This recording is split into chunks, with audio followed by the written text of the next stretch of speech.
Back on board then with Maverick Vinales. Hard on the brakes of that factory Aprilia into the first corner. You'll start the climb now then through this rapid turn 2. You go, oh, he's gone down. Can be when you're attacking hard on new tyres.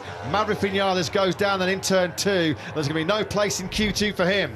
Here we go, we're going to see and lose a little bit of temperature, fire it on its side, and well, all we got there, sadly for Maverick Vinales, is a good many a year as Johan Zarco now takes over at the top of the 146.843. and he was sliding that rear in the middle of the last corner as well for the factory. Can Aleix Espargaro save Aprilia blushes here then in Aragon? He comes out of turn 15. There are more yellow flags out. Now then, Aleix Espargaro, brilliant. 146.569. Comfortably the best lap of the weekend so far, not just from him, but of the entire field, of losing his head in these kind of situations. But this time around, no problem. Maverick Vinales then begins a rare inquest into his. Nobody else then troubling this man and Zarco. Great job by Aleix Espargaro then. The best lap of the weekend by some distance. Over a quarter. So good in that department. You just took the words out of my mouth. I looked at him and I thought he has to be one of the. If he's got the pace that we've got to look at a rear tyre management race, and he's so good at it. So Aleix Espargaro pretty eager to get on with business here. He's just come fresh out of Q1 as the fastest man. I mean, amazing. Although he had major front tyre pressure problems, didn't he? And he slumped back down to 18th. He had a shocker on Sunday. It was the first time here by using lots of track, keeping the corner speed, keeping it rolling. The problem is in the race, when there's a V4 stopping and starting in front of you, you can't. So far this weekend, the front row, absolutely essential. You for also him have tomorrow. to think how much to do the qualifying lap, how hard he has to push on brakes. That's no understatement. He was superb in the first sector, making that Yamaha work in sector 1 quite brilliantly, using all of its agility, all of its fine turning.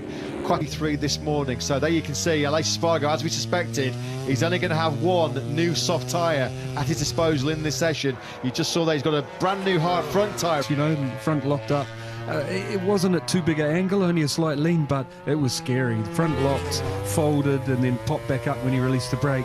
And I thought, wow. There in his mind this morning at turn 40 on that curve where he thought, this one's not coming back, but he did stay sunny side up, didn't he? We're on board then with Aleix Espargaro on the factory Aprilia. Weak points of the Aprilia. When you've got to brake straight upright, the Aprilia still not as good in terms of stability as the Ducati. That's one area that they're looking to.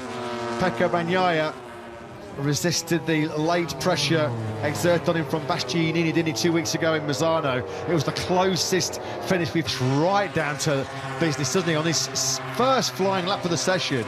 The beast throws down a 146.580, nearly half a second clear. Well, he took pole for the first time in MotoGP 2 races ago at the Red Bull Ring in Austria, and he's getting his teeth into this one as well, isn't he? And Bastianini, of course, he kick-started this man's great run.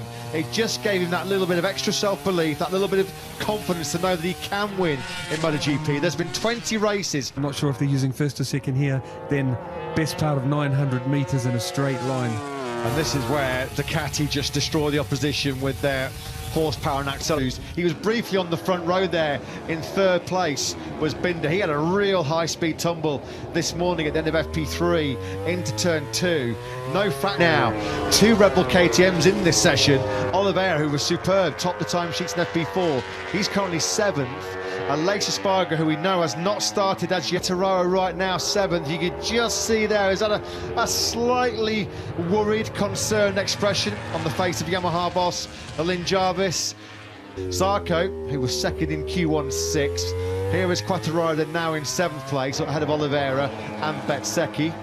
Binder's a machine, isn't he? 6th best ever qualifying in the MotoGP World Championship. He started 4th back in Mandalika. There you can see we were just talking about the huge advantage that the cave speeds in this session.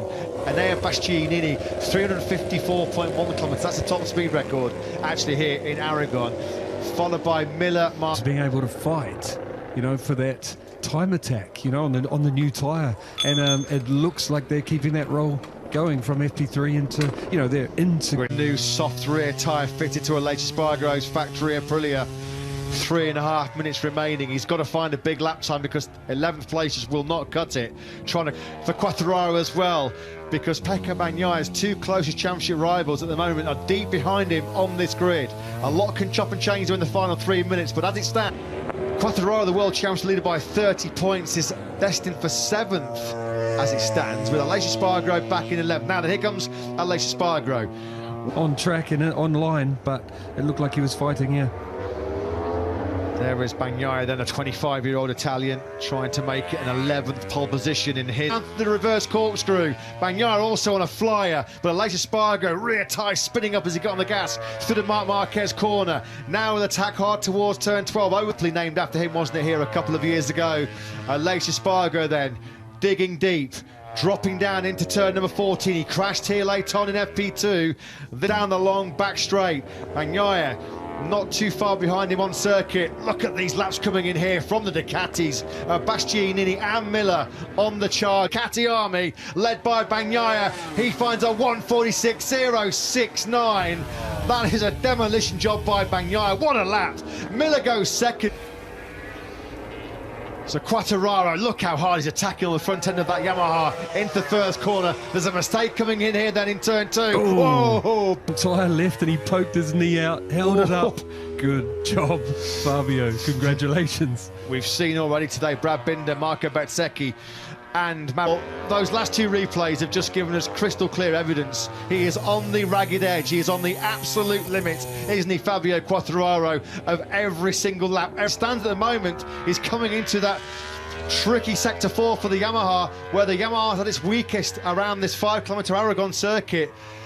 This will be that spells trouble for him in the Grand Prix here tomorrow. Pecco Bagnaia looks like he's going to take pole position with a superb, stunning lap of 1:46.069. Here comes Quartararo. In fact, yeah, 6th place. Ducati, no, that was a big session for them. Huge credit goes to Pecco Bagnaia, but also to Aleix Espargaro, Simon. Aleix Espargaro, what a ride. I have to agree, because, you know, talking to fans and viewers, you either love Aleix or you really don't.